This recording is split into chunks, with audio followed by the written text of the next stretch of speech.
everyone, welcome to Shriram's IAS YouTube channel. This is your mentor Arzu Kakkar, where daily we used to have this session of news analysis. आज जो हमें cover करना है आपके सामने list है that will talk about in detail. दो बहुत ही अच्छे और इम्पॉर्टेंट आर्टिकल्स आज हिंदू के अंदर आए हैं. पहला है bureaucracy as a prosecutor and जज. ये जो आर्टिकल है ये आपके जीएस पेपर 2 से लिंक करता है, जो सेपरेशन ऑफ पावर की बात करता है, जो बैलेंस की बात करता है.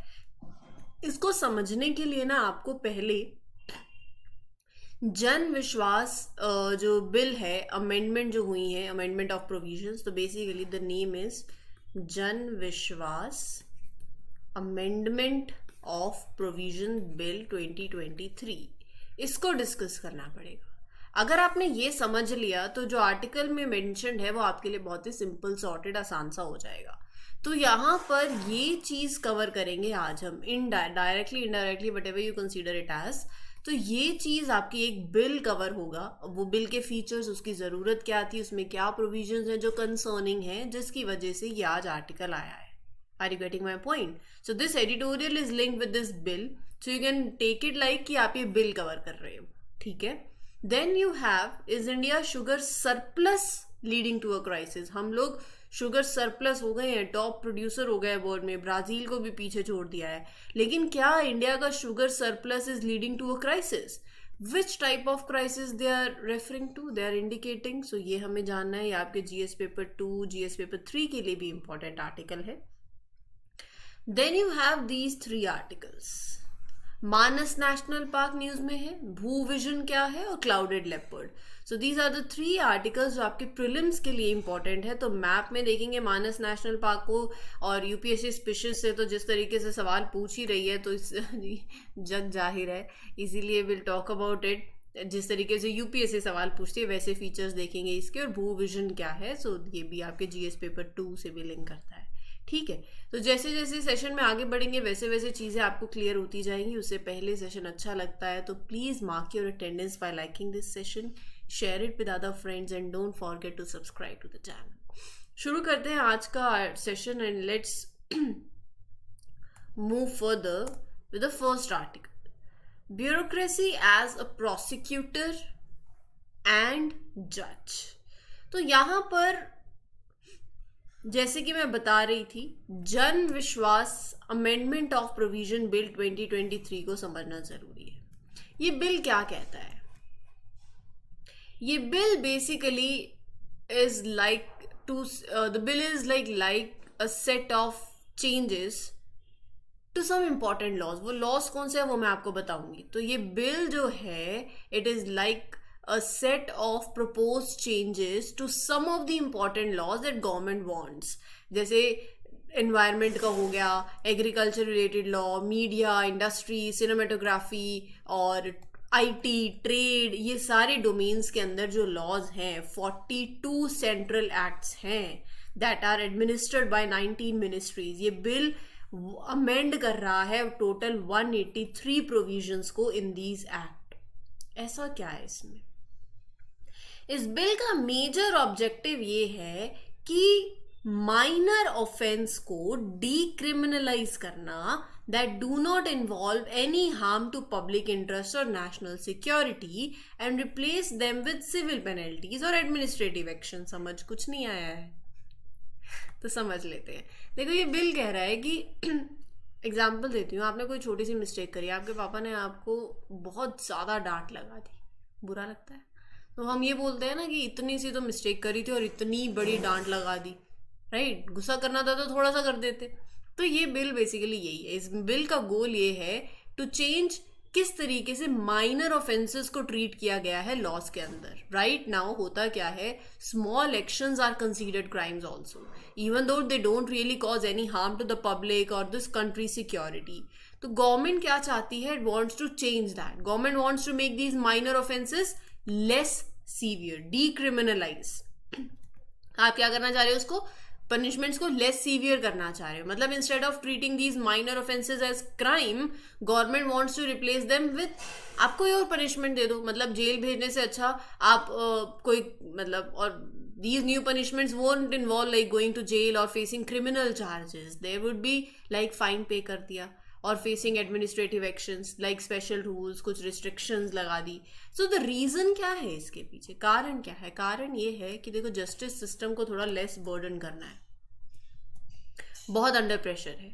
Right now there are many cases in the court, छोटी छोटी गलतियों की वजह से क्रिमिनल चार्जेस लग जाते हैं, तो it puts a lot of pressure on the system also. इन चेंजेस को करने से government wants to ease that pressure and handle the cases more efficiently. दूसरा ये है कि जो छोटी मिस्टेक्स हैं उनको फिक्स कर दिया जाए विदाउट वेरी हार्श पनिशमेंट्स, है ना. मतलब sometimes people even make like technical या प्रोसीजरल मिस्टेक्स, बट पनिशमेंट बहुत ज़्यादा मिल जाती है. तो government wants to fix this by giving appropriate punishment that fit that mistake made. एक गुड बैलेंस लाना चाहते हैं about the seriousness of the offence and punishment that is given. Simple सी बात यह है, गवर्नमेंट शुड मैच ना कि how bad the offence is. Minor things के लिए punishment will be minor, serious thing के लिए पनिशमेंट विल बी सीवियर. तो इस तरीके से. और lastly government hopes that by making these changes businesses भी ग्रो करेंगे. आप एक ऐसा रूल्स क्रिएट कर रहे हो, देयर आर लॉज जहाँ पर बिजनेसेस कभी कभी ऑपरेट करना उनके लिए स्मूथली डिफिकल्ट हो जाता है. तो अगर आप बैरियर्स रिमूव करोगे, एक बेटर लीगल एनवायरनमेंट दोगे, तो बिजनेस भी थ्राइव करेगा and it will contribute to the country's economy. तो यही बात है, जरूरत इसलिए कि अंडर प्रेशर है justice system, to reduce undue pressure. Technical और प्रोसीजरल डिफॉल्ट्स को एड्रेस करा जाए without imposing the severe penalties. Balanced approach लाई जाए, जिस तरीके का ऑफेंस है और जिस तरीके की पनिशमेंट दी जाती है, और बिजनेस भी थ्राइव करेगा, ग्रो करेगा. तो इस बिल में फीचर्स क्या है? ये बिल के अंदर ये है कि कोई भी जेल नहीं होगी. The bill seeks to remove imprisonment clauses और fines in some provisions and convert them into penalties in some others. मतलब यहाँ पर in some part of the current laws, people are sent to jail or have to pay money as a punishment for breaking the rules. The bill wants to remove these punishments for some of the offenses, right? Penalties कौन determine करेगा? Adjudicating officers. यहीं पर ये पूरा article है जो कह रहा है कि कंसर्न है bureaucrat as the prosecutor, bureaucrat as the जज. कहोगे जिस चीज आप जिसकी तैयारी कर रहे हो ना, बस आप ब्यूरोक्रेट्स ही आने वाले. तो penalties will be determined by you. अपने आप को सोचो that you are an officer, right, by these adjudicating officers who are appointed by the respective departments or ministries. The bill also introduces compounding of offenses. इसका मतलब that offenders can settle their cases by paying a certain amount without going through a court trial. तो यहाँ पर simple बात ये है कि some offenses can be settled without going to the court also. It's like an agreement where the person who did something wrong, they can pay a certain amount of money to end that case, right? This is called compounding of offense. फिर उसके बाद there are periodic revision of fines and penalties also. Every 3 years government देखेगी कि क्या are things going fine. अगर आप ज़रूरत लगती है कि 10% फाइन और इंक्रीज करने की ज़रूरत है for various offenses, तो वो भी होगा. So bill remove all the offenses and penalties under Indian Post Office Act of 1898. तो कहने का मतलब ये है कि ये इसके प्रोविजंस में मेंशन है कि पेनल्टीज को कम किया जाए. इससे फायदा क्या होगा? प्रेशर जो है जस्टिस सिस्टम पे वो कम होगा, केस की पेंडेंसी होती रहती है वो कम होगी, मोर एफिशिएंट और इफेक्टिव जस्टिस डिस्पेंशन होगा. Trust based governance it will ensure, जहाँ पर सिटीजन्स, बिजनेसेस, गवर्नमेंट डिपार्टमेंट्स वो ऑपरेट करेंगे विदाउट फियर कि हमें जेल हो जाएगी. राइट, कभी कभार ऐसा होता है ना, आप कोई काम करना चाहते हो, अगर आपको तो मैं थोड़ी सी भी गलती करी तो बहुत बड़ी मार पिट जाएगी.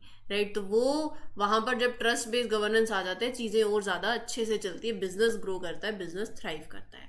तो कंसर्न क्या है, आर्टिकल क्या कहता है, यहाँ तक आई थिंक चीज़ें क्लियर हो गई होंगी, क्योंकि अगर ये चीज़ें नहीं क्लियर होती तो आर्टिकल कुछ भी कहता आपको समझ नहीं आता. तो अब आर्टिकल क्या कहता है, कंसर्न क्या है, पहले ये भी जान लो. आर्टिकल से पहले मैं आपको ओवरऑल कंसर्न भी बता दूंगी, तो ये भी क्लियर हो ही जाएगा. The Jan Vishwas bill replaces imprisonment with fines or penalties, which is not enough for decriminalization. Expert कहते हैं कि ये तो क्वाजी डीक्रिमिनलाइजेशन है. डीक्रिमिनलाइजेशन का मतलब क्या होता है? Decriminalisation means removing the criminal label from the minor offence. आप क्रिमिनल लेबल थोड़ी हटा रहे हो, बट यहाँ पे तो आप पनिशमेंट का फॉर्म चेंज कर रहे हो, बस कि आप जेल की जगह उन्हें कह दोगे कि थोड़ा सा फाइन विद फाइन और पेनल्टी. तो क्रिटिक्स ये आर्ग्यू करते हैं, एक्सपर्ट्स ये कहते हैं कि ये डीक्रिमिनलाइजेशन जो आप अचीव करना चाह रहे हो, that this is more efforts will be needed to truly achieve this decriminalization. It is not true decriminalization. Instead, it is quasi-decriminalization, because it only partially removes the imprisonment for some offenses. Decriminalization का मतलब तो होता है completely removing this concept of crime for minor offenses, but the bill keeps some punishment in place in the milder form also. So that is not decriminalization, it is quasi-decriminalization. And concerns were raised about appointment of adjudicating officers. There मतलब बात यही हो रही है कि air act, environment act 1968, so you are questioning their technical competence, क्योंकि यहाँ पर यही दिक्कत है. अब चलते हैं बिल पे, ये एडिटोरियल पे. कंसर्न क्या है? कंसर्न यही है कि यहाँ पर बात ये है कि पेनल्टी कौन, कितना फाइन देना है, ये कौन बताएगा? ये वो ऑफिसर बताएंगे, वो ब्यूरोक्रेट बताएगा, right? So the people who will decide how much fine to give, they are not judges in the courts, they are instead the government officials, bureaucrats. So let's say something, someone does harmful to the environment. Ab they might not even go, pehle to they might have gone to the jail, but now government officials will decide how much money they have to pay as a fine or what they did. So this is a cause of concern, because they think only judges in the court should have this power to decide the punishment.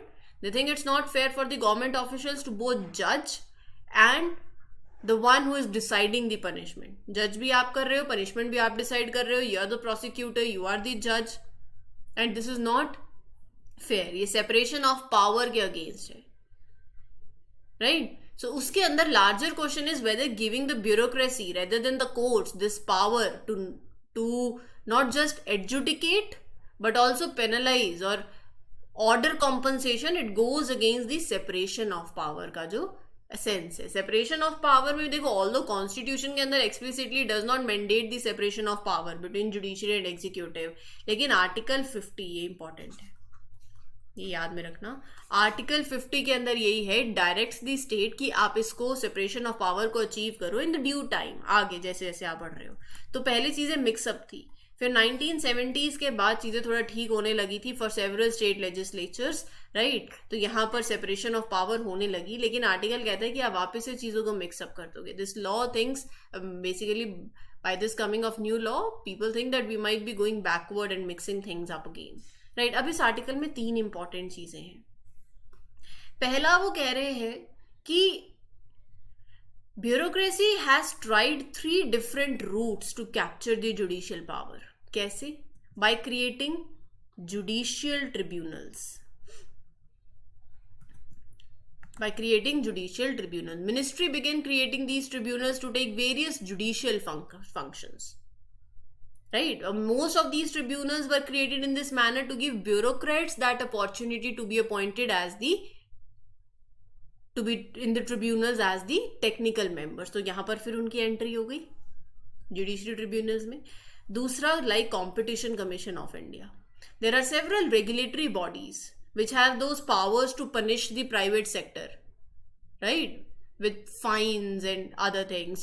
So virtually ये जो regulators हैं, they all are ended up being headed by, कौन head कर रहा है इनको? Senior bureaucrats. और वो decide करेंगे. They are the one, मतलब they have the power to punish the private sector once, right? By punishing them with fines और जो भी है. फिर उसके बाद यहाँ पर बहुत से legislations भी हैं.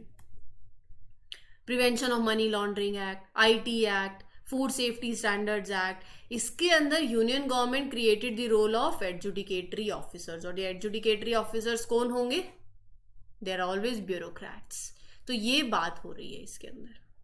अब ये जो जन विश्वास एक्ट है, it also lets bureaucrat to impose the penalties on the people instead of the court, right? So the question is whether deciding on penalty should be done only by the court or if bureaucrats can do it too. It's like, are you getting my point? So this is a big deal because it's important to keep the court separate from the government. Clear है? तो ये पूरा article था. I think अब आपको ये clear हो गया होगा. अब चलते हैं अगले आर्टिकल की तरफ. हाँ, अब इससे पहले ना आपसे प्रीलिम्स में भी पूछा जा सकता है, जैसे मैंने आपको बताया था, इस बिल के अंदर काफ़ी एक्ट्स को कवर किया गया है, जैसे Indian forest act, air act, IT act, environment act, copyright act, patents act, railways act, food safety and standards act. तो अगर आपसे पूछ लिया जाए कि क्या ये इसमें इंक्लूडेड है तो बता देना कौन कौन सा इंक्लूडेड है, कौन कौन सा नहीं है। Is India sugar surplus leading to a crisis? मतलब आप शुगर सरप्लस हो रहे हो, आप वर्ल्ड के टॉप शुगर प्रोड्यूसर हो गए हो 2021 2022 के अंदर। ब्राजील को आपने सरपास कर दिया है with record of 359 lakh tons. लेकिन ये जो इतना आप बढ़ गए हो, वर्ल्ड लार्जेस्ट हो गए हो, टॉप शुगर प्रोड्यूसर हो, यहाँ पर एक्सटेंसिव यूज ऑफ रिसोर्सेज हो रहा है। Extensive use of resources is depleting, मतलब this extensive use of resources in this production, तो वो हो रहा है, that is depleting the resources leading to crisis in the future, जिसमें ग्राउंड वाटर बहुत ज्यादा यूटिलाइज हो रहा है, right. Over cultivation of sugar cane, आप नंबर 1 बन गए हो, ओवर कल्टीवेशन भी हो रही है शुगर केन की, उसकी वजह से क्या हो रहा है, एक तो आप शुगर सरप्लस हो गए, फिर उसके बाद आप एक्सपोर्ट कर दोगे, राइट। ग्राउंड वाटर इससे इंपैक्ट होगा, तो ये सब चीजें हैं। सवाल ये उठता है कि इतनी एक्सेस शुगर केन प्रोडक्शन है ही क्यों? क्यों है इतनी शुगर केन प्रोडक्शन? पहली बात तो डिमांड है। हम अगर लार्जेस्ट प्रोड्यूसर बन गए हैं तो हम लार्जेस्ट कंज्यूमर भी हैं वर्ल्ड में। चीनी बहुत पसंद है लोगों को, मीठा बहुत बोलते हैं हम लोग, खाते भी हैं मीठा, बोलना बोलते हैं या नहीं वो अलग बात है। तो वी आर लार्जेस्ट कंज्यूमर्स। फिर उसके बाद यहाँ पर देखो, आप अगर आप लार्जेस्ट कंज्यूमर हो, आप फार्मर्स को फेवर करोगे टू ग्रो, टू कल्टीवेट, उसके लिए आप उन्हें सब्सिडीज दोगे। अब ये सब्सिडीज जो हैं, जो ऑलरेडी लाइक रिच फार्मर्स हैं, जो यूपी के फार्मर्स हैं, जो इधर, जहाँ देखो यूपी में गन्ने की प्रोडक्शन बहुत ज़्यादा है, राइट, जहाँ अच्छी रिसोर्सेज हैं, फैसिलिटीज अवेलेबल हैं, आप वहां पर और सब्सिडीज दोगे, राइट, तो ये नुकसान होगा। और फार्मर्स क्या करती है, और सेंट्रल गवर्नमेंट क्या करती है, FRP offers, fair and remunerative prices. कहने का मतलब कि यहाँ पर ये एक प्राइस है जो सेंट्रल गवर्नमेंट डिसाइड करती है कि इस पे गन्ना लेंगे फार्मर से। अब वो कौन लेगा, वो शुगर मिल्स, गवर्नमेंट नहीं ले रही, यहाँ शुगर मिल्स है। हैवी सब्सिडीज हो गई इंसेंटिवाइज करने के लिए, राइट। अब फिर शुगर सरप्लस हो गया। अब ये हो गया, देखो यहाँ पर ये दिक्कत भी आई थी, वर्ल्ड ट्रेड ऑर्गेनाइजेशन के अंदर ये बात गई थी कि यहाँ पर क्या है, फिर आप शुगर सरप्लस हो गया, आप एक्सपोर्ट करते हो, दूसरी कंट्रीज कहती हैं कि आप अपनी हाई इंसेंटिवाइज कर रहे हो, हाई सब्सिडीज दे रहे हो और उसके चलते लोअर प्राइसेस कर रहे हो, right, you are benefiting your farmers too much, you are supporting your farmers with these unfair practices of subsidies. WTO में ये मैटर गया था, right, India had to change some of its policies now. तो फिर क्या किया आपने कहा ठीक है, टेंशन की बात नहीं है, हम तो वैसे ही ये ग्रीन हाउस गैस एमिशंस और हम ये क्रूड ऑयल हम इतना इंपोर्ट करते हैं, राइट। हमने क्या करा है, हमारा टारगेट है 2025 तक blending of petrol with ethanol, E20। Ethanol चाहिए अपने को पेट्रोल की ब्लेंडिंग के अंदर, जिससे कि कार्बन मोनोऑक्साइड जैसे कम होंगी, एनवायरनमेंट को फायदा होगा। और ये इथेनॉल कहाँ से बनता है, शुगर केन से, raw material is sugar cane, तो आप यहां डाइवर्ट कर दो उसको। समझ आई बात? To encourage the use of ethanol, government also reduce the taxes, and by doing this, government is finding this way to use this extra sugar in a useful and eco-friendly manner, right? और दूसरी बात ये है कि excessive sugar cane से ground water depletion हो रहा है इसकी कल्टीवेशन से। आपको फार्मर्स को मतलब बाकी क्रॉप्स को ग्रो करने के लिए भी मोटिवेट करना पड़ेगा, क्योंकि अगर मैं वहां सब्सिडीज दे रही हूं, मैं फायदा कर रही हूं, तो फार्मर वही कल्टीवेट करेगा। आप बाकी क्रॉप्स के लिए भी फेयर प्राइसेस दो, क्योंकि जहां पर देखो पानी बहुत चाहिए इसके लिए, शुगर केन की कल्टीवेशन के लिए और अगर वो ड्रॉट प्रोन है तो क्या होगा, You're using a lot of water from the ground। और कुछ एरियाज के अंदर जहां पर नहीं ग्रो करना चाहिए, राइट, फार्मर्स की सब्सिडीज की वजह से आप बोलते हो कि नहीं ये सस्ता पड़ेगा, आप वहां ग्रो कर रहे हो, अच्छे प्राइसेस भी मिल जाएंगे, और वहां ड्रॉट जैसी कंडीशंस हैं, right, still you are growing, तो you are stressing out on the resources. इसके लिए आप लोग क्या कर सकते हो, ड्रिप इरिगेशन, रूट पे डायरेक्ट पानी जाता है, ड्रॉप बाय ड्रॉप पानी सेव होता है। मतलब 100 किलो शुगर के लिए 2 लाख लीटर ऑफ वाटर चाहिए फॉर इरिगेशन, और ये कंसर्निंग है, right? And for solving these problems, some of the other things are like installing solar panels, which can be useful, not use as much water as sugarcane. Farmers को motivate करो to grow different crops, not just sugarcane. उसके लिए वो कैसे होगा? When you will give other supportive prices to various other crops also. Drip irrigation की तरफ चले जाओ, treat waste water, collect rain water, right? So this was the scenario. I think आपको ये चीज़ें क्लियर हो गई हैं क्योंकि ये बहुत ज़्यादा इंपॉर्टेंट थी। Next is Manas national park. ये 2 एडिटोरियल्स थे, अब थोड़ा सा आर्टिकल्स की तरफ चलते हैं जो आपके प्रीलिम्स के लिए इंपॉर्टेंट हैं। ये आपको आसाम दिख रहा है, इधर माइनस वाइल्ड लाइफ सेंचुरी, हरांग National Park, Laokhowa Wildlife Sanctuary, Kaziranga National Park, Dibru Saikhowa, ये ब्रह्मपुत्र बह रही है यहाँ से।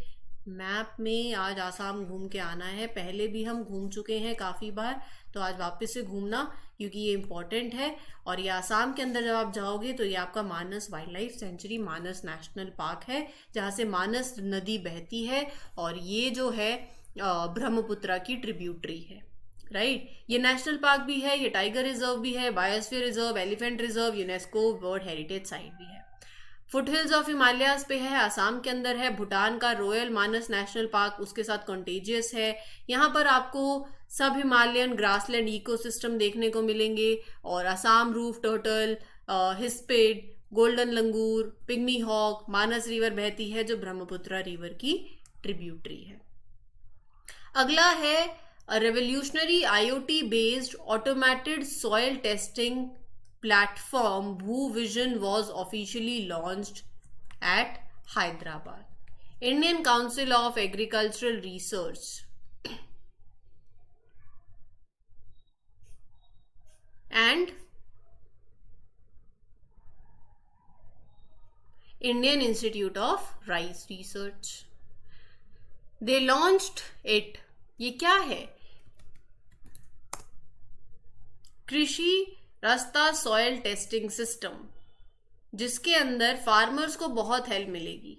ऑटोमेटेड सॉयल टेस्टिंग होगी, क्विक रिजल्ट होंगे, 30 मिनट्स के अंदर आपको रिपोर्ट मिल जाएगी। 12 टेस्ट होंगे इसके अंदर सॉयल पैरामीटर्स पे, जिससे पता चल जाएगा कि अच्छा ठीक है आपकी सॉयल क्या एक्यूरेट है, कितने न्यूट्रिएंट्स हैं, कितना न्यूट्रिएंट चाहिए रहेगा, कितना पानी चाहिए रहेगा। So it will give you quick and accurate result directly to the farmers through the soil health card on their mobile devices. Farmers को बहुत फायदा हो जाएगा। फार्मर्स को पता चलेगा कि ठीक है इतना न्यूट्रिएंट चाहिए, इतना पानी चाहिए, इस पे ये क्रॉप उगा सकते हैं, right? If they is likely to have more need for more nutrients, so it will guide them to take care of the crops better. रही बात Indian institute of rice research की, तो ये 1965 में it was established by Indian Council of Agricultural Research as All India Coordinated Rice Improvement Project. Hyderabad में इसका headquarter है। ये basically it is for enhancing the rice productivity, तो उसके रिगार्डिंग जो भी रिसर्च है वो सब करता है। Coordination of multi location testing to develop, मतलब अलग अलग राइस की स्पेसिफिक वेराइटीज के लिए you are working for it, तो you do coordination for multi location testing. Dissemination of technologies, capacity building and establishing linkages, right? Knowledge sharing की बात हो रही है, बेसिकली टेक्निक्स को शेयर करने की बात हो रही है with farmers and others who are involved in the agriculture, ताकि हर किसी को बेनिफिट हो। अब है clouded leopard, that was in news and it is in news because ecologist has observed that on its hide does not follow any specific pattern. मतलब कहने की बात यह है बाकी कार्निवोरस के कंपैरिजन में इट इज डिफरेंट। क्या है ये क्लाउडेड लेपर्ड? वाइल्ड कैट है, डेंस फॉरेस्ट में हिमालयाज में आपको देखने को मिलेंगे, mainland south east Asia into south China. 2 species में कैटेगराइज है, मेनलैंड क्लाउडेड लेपर्ड और सुंडा क्लाउडेड लेपर्ड। मेनलैंड वाला आपको नेपाल से लेके मलेशिया तक में मिलेगा और सुंडा वाला आपको सुमात्रा और बोर्नियो। ये जो मेनलैंड क्लाउडेड लेपर्ड है इसके लार्जेस्ट कैनाइन्स हैं and it has rotating rear ankles, बाकियों के नहीं होते। That enables it to climb down head first from trees, तो क्लाइंबिंग ट्रीज में ये बहुत ज्यादा आगे है, right? It can rotate its rear ankles which helps it to climb down head first from trees. Other जो cats हैं, they can only go down the trees with their head facing upward, but the clouded leopard can go down like a pro by turning its ankles. So it does not have a specific pattern on its hide like carnivorous. जैसे बाकी animals में you have stripes और spots, clouded leopard does not for any pattern like that. They have their unique style, right. बहुत ही clever और adventurous होते हैं. और यहाँ पर प्राइमरीली एवरग्रीन ट्रॉपिकल फॉरेस्ट में आपको देखने को मिलेंगे. सिक्किम, नॉर्थ वेस्ट बंगाल, मेघालय, यहाँ पर स्टेट एनिमल है मेघालय का. और कंजर्वेशन स्टेटस IUCN कैटेगरी में, IUCN स्टेटस क्या है? Vulnerable, right. तो ये था आज का सेशन जिसमें हमने इंपॉर्टेंट आर्टिकल्स कवर किए हैं. कल के सेशन में और जो आर्टिकल्स होंगे वो देखेंगे. सेशन अच्छा लगता है तो do let me know in the comment section. You can share it with other friends also and don't forget to subscribe to the channel. This is your mentor Aarzoo Kakkar signing off for today. Take care. Good luck, good wishes, happy learning, all the best. Thank you.